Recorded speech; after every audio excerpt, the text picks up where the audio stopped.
So I wanted to address the concept of holiness. There's a question, I think, that is on the minds of many people as to whether or not we can speak of holiness when it comes to Noahides, or is this something that is only relevant to the Jewish people? And I'm sure there have been pretty verbose arguments out there about this. But the truth is that I think there's a way to explore this. So the question that we'll answer now is, can the concept of Kedusha, holiness, be seen in the seven Noahide laws or in Noahism in general? Or would we say that the seven Noahide laws are merely a list of naturally, divinely revealed natural laws? So let's probe into this a little bit. To begin with, let's understand what Kedusha or holiness means in Judaism. At the core level, the word Kedusha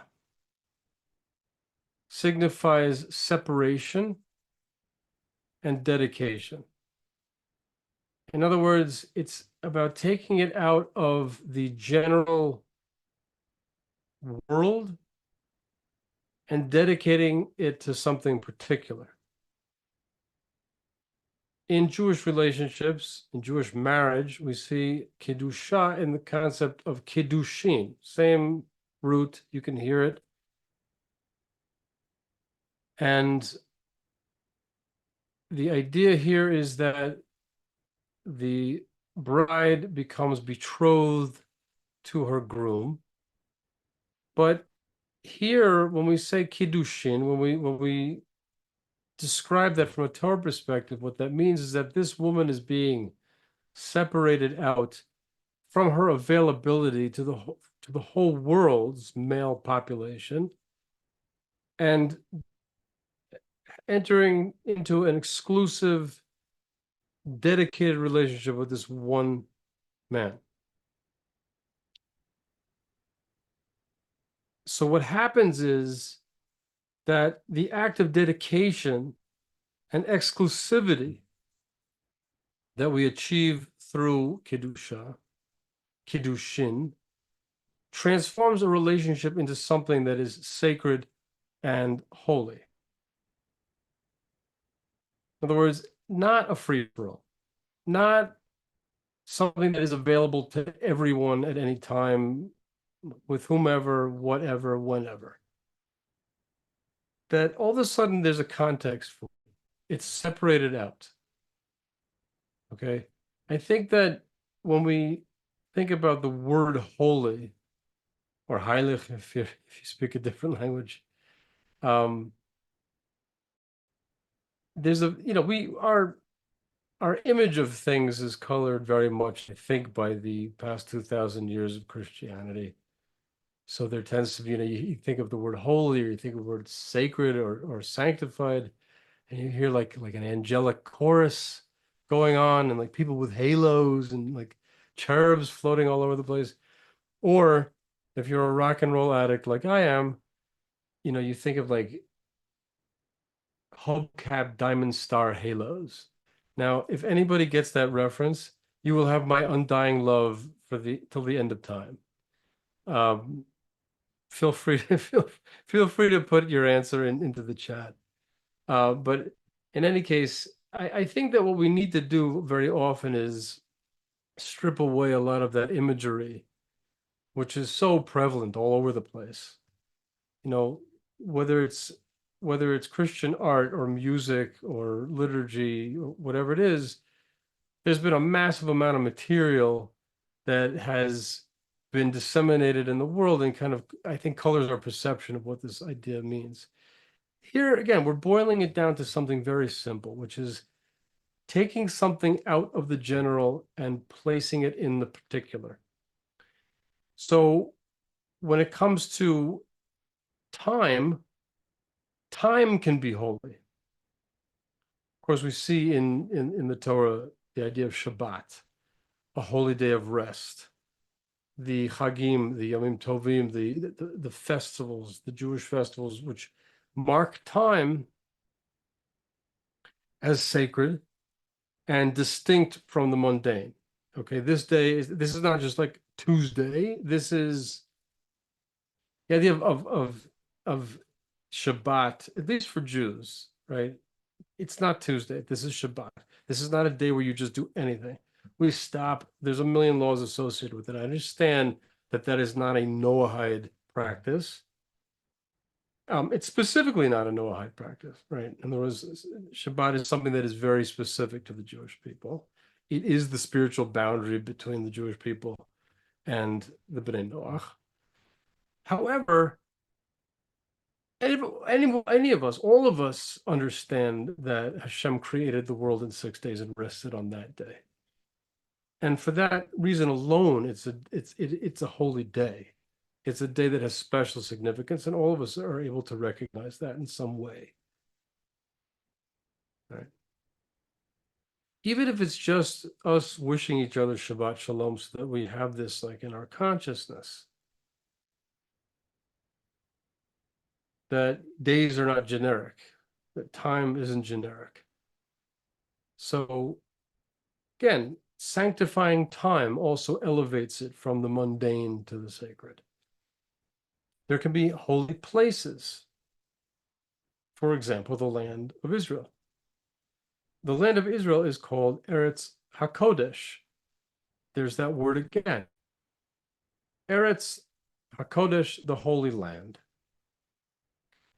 which of course holds spiritual significance that transcends its physical boundaries. The idea of there being a Jerusalem in the world as being like the center point of the universe is something that essentially takes Jerusalem as a physical item and elevates it to being something that is spiritual, something that we can relate to in terms of the holy significance of Jerusalem, of the land of Israel. Language can be holy. For example, the biblical Hebrew language is referred to as Lashon HaKodesh, the holy tongue. Once it is that, it's not just a means of communication, it's the language of the Torah. The Hebrew language, the biblical Hebrew language, is called Lashon HaKodesh because it's in its original form, it contains no profanity whatsoever. And every single word carries a certain intrinsic value and is pregnant with meaning. So one example that I saw on the OU site was the word or. The word or in Hebrew means light. Now, it's not just that the word or means light, but that the word itself partakes of the very essence of light. As we believe, Hashem spoke and brought this world into existence, and therefore the language he used to do that constitutes the spiritual DNA of the universe. So once you see the first instance of any word in the Torah, you're looking at essentially like a vessel that carries all of the essence of that thing. It's not just a symbol for something else. And then, of course, nations can also embody holiness. The Jewish people are called a kingdom of priests, a holy nation. Am Kadosh, a holy people. Now, what are we talking about here?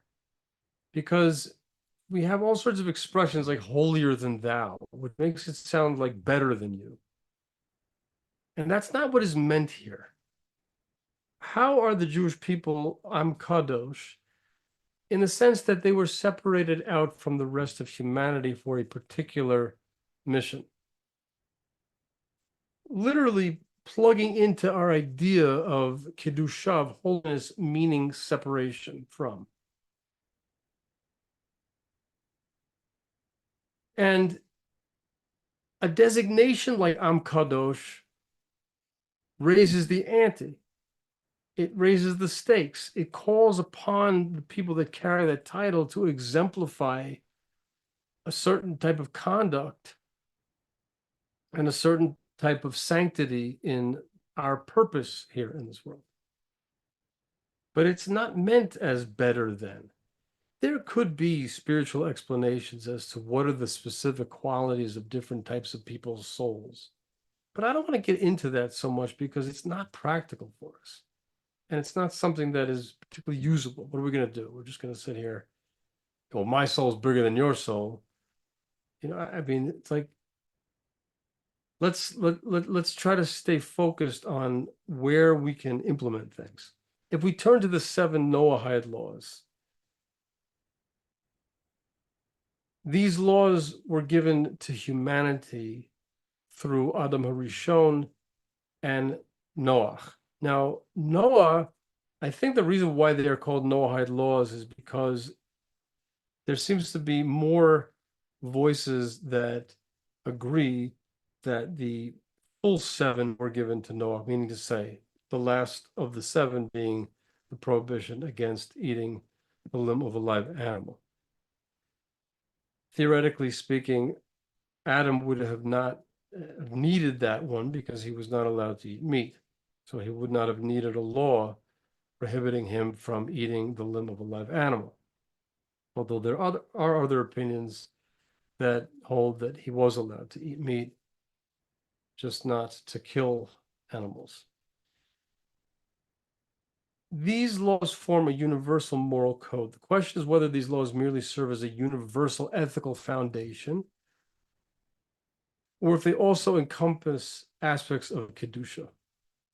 There's an idea of natural law, which is an interesting thing because there's a certain sense that because we are all endowed with a conscience, that somehow we are able to intuit right and wrong, and that there's a sense of karma. I don't like to use those words, too liberally, but there's a sense that like there's a certain way of behaving in this world that just works. It's the way things should be. Is that can we classify Noahide law like that? It's just logical, natural law? Do they encompass natural law or Kedusha? The 7 Noahide laws are prohibitions against, as we know, idolatry, blasphemy, murder, sexual immorality, theft, eating flesh from a living animal, and the commandment to establish courts to enforce the other 6 laws. And this seems very straightforward. It seems to be focused on maintaining order and ethics. But if we go a little bit deeper, we'll see that the prohibition against the worship of false gods, against Avodah Zarah, is also a dedication to true monotheism, to a belief in one God. How does this relate to Kedusha?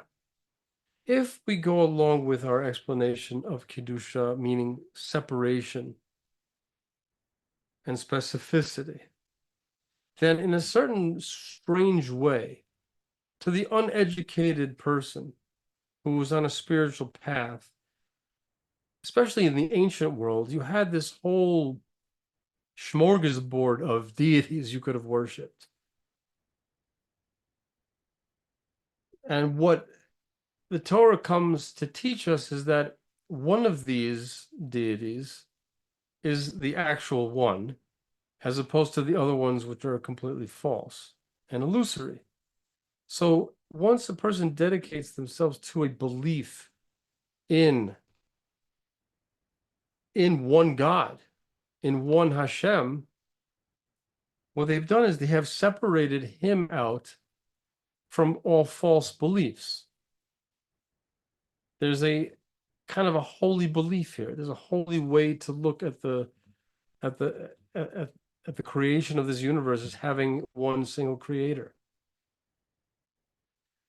Similarly, the prohibition against blasphemy is also respect and reverence for the divine. So it's a type of behavior and a type of orientation, type of attitude towards Hashem that is distinct from anything else in the world. It's separated out from anything else. When it comes to him, there can be no blasphemy. The prohibition against murder singles out human life as something that must be protected, something that must be sustained, something that cannot be harmed willfully. The prohibition against incest, against adultery, arayot, is a designation of family and marital relationships as something that is holy, as completely distinct from all other types of relationships. Prohibition against theft is very interesting because we realize when there is a creator who has taught us how he wants us to view that which belongs to other people, that those objects, those items, sometimes those ideas, that intellectual property has been separated out from the rest of humanity and belongs to this person. Now, this is a way of really deepening our faith because we have to understand that what we have and what somebody else has in each instance is something that has been calculated and calibrated perfectly for each person by God himself. So there's a sanctity to it, to the idea of property. If for no other reason than because God designated that this belongs to that person and not to this person.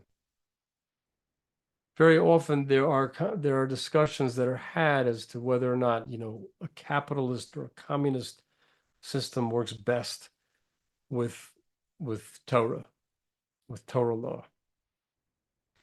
And it would be very, very difficult to get rid of the idea of private property, given the prohibition against theft.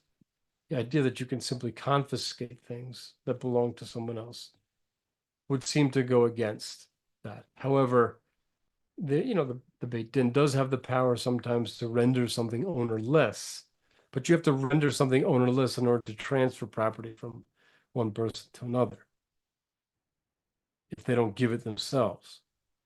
So we see here also that these are things that we need to protect. The commandment to establish laws in courts of justice is a singling out of justice and righteousness as being the true path in this world, as being the ideal in this world.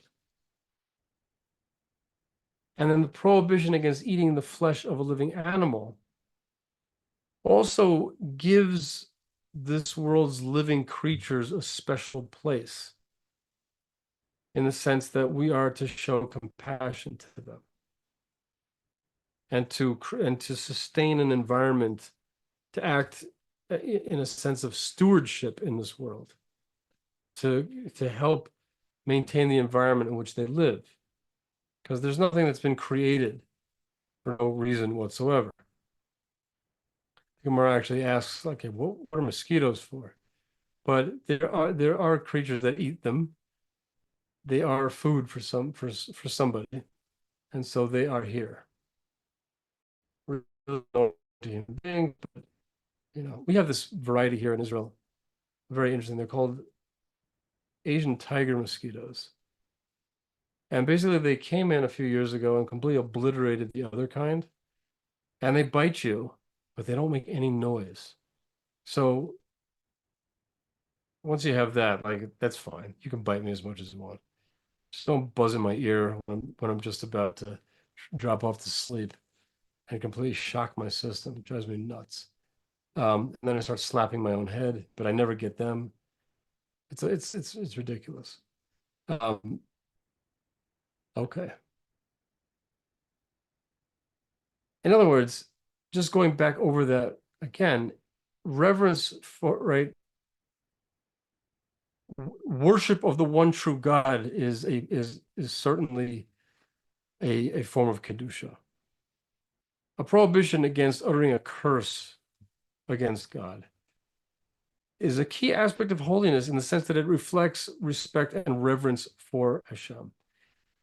Sanctity of human life, recognizing that each person is created, B'Tselem Elokim, in the image of God, and therefore has an inherent holiness. Prohibition against arayot, against sexual immorality, is again an expression of the dedication and the exclusivity that we find in Kiddushin, in the marriage that forms the cornerstone of a family. A commitment to justice and righteousness are essential elements of a holy society. So when you see a prohibition against theft, yes, it's true. We need to look at our books. We need to see how we're reporting. We need to be very ethical in our business practices. We have to understand that doing that is a fulfillment of mitzvot. It's a fulfillment of commandments that God has given us. This is a way that we serve him. This is a way that we stay connected to him. Prohibition against Avram and Achai, against eating the flesh from a living animal. Again, the broader respect for life. In this case, there may be a type of sanctity of human life, of course, above animal life. We do believe that.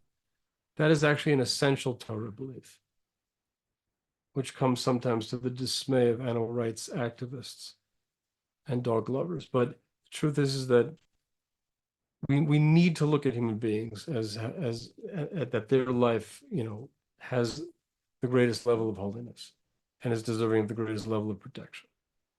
However, with something like Avram and Achai, we see that the idea of respect for life extends past the human dimension. So it's not just a concept. Kedusha is not just an idea, it's a way of life. For Noahides, the 7 Noahide laws provide a framework for leading a holy and ethical life. Universal laws, guiding principles that elevate daily actions to a level of holiness. Think of it like this, and this goes back to the Rambam that we look at all the time, which is in Hilchot Melachim, the Laws of Kings and Wars, chapter 8, Halacha 11, that talks about the necessity of Noahides believing, accepting upon themselves the Noahide laws because of the revelation through Moses at Sinai.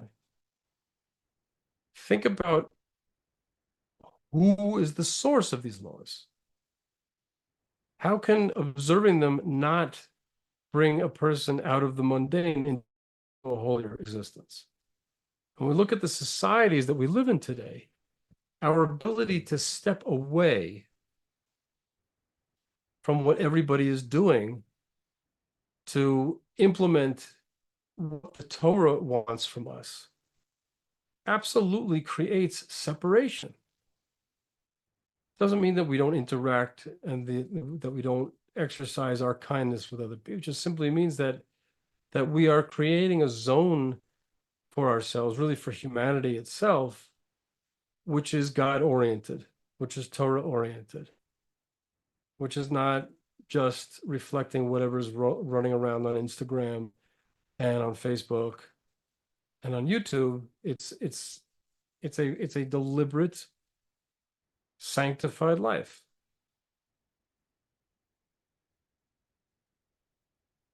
Imagine a society where these principles are lived out. If this was something that really becomes, really becomes popular amongst people, we would find a world that is interconnected through values. It's an interesting thing. Today we have a global society. There's an idea of globalism, which basically connects everybody. Recently, we have learned that it's not always safe for the world to be that way, because it means that people can come from here and go there, and they can take their values from there and they can put them over here, and then they can start blowing things up and having riots and causing a general breakdown of social cohesion. However, if humanity accepted upon itself the principles that are laid out in the Torah in the 7 Noahide laws, what you'd find is a world community marked by ethical behavior, compassion, justice, and reverence for Hashem. And we might be able to stay within national boundaries with distinct societies, no problem. But we would be interconnected through values. So my contention is that Noahides certainly can embody holiness through their commitment to these laws, and by doing that, contributing to the overall global morality and sense of spirituality in the world. And B'nai Noach and B'nai Israel share a special partnership in upholding divine values, because those are the Torah observant communities of the world. So together, they can create a world that reflects Hashem's dream for humanity. So I think that what comes out of this is that the 7 Noahide laws are not just a list of logical principles. They are a list of logical principles. They do embody that derech eretz, that type of morality that existed before the Torah was given in the world, that held humanity together for 26 generations before the revelation at Sinai. And it's about these kinds of principles that Chazal said that if they hadn't been taught, we would have had to teach them, because it's just so obvious that things should be this way. But again, where's the source of morality? It's very nice for smart people to come up with ethical ideas and to write them into law. It's a good thing. But the source of morality is Hashem. The source of the Sheva Mitzvot B'nai Noach is Hashem. The revelation, the revelation that makes these laws obligatory, at least from Sinai onward, according to Rambam, at the very least, is that Hashem revealed the Torah on Mount Sinai. So in other words, the source of morality is God, and God is holy. It says in Leviticus chapter 19, verse 2, "You shall be holy, for I, the Lord, am holy." Person who enters into that kind of a life really is emulating Hashem, really is mirroring Hashem in the world. So whether that comes through the observance of 613 mitzvah, or it comes through the broad understanding of the Sheva mitzvot in all of their aspects, this concept, this idea of holiness, of separation out from the general and dedication to the particular, is something that I think certainly applies to B'nai Noach.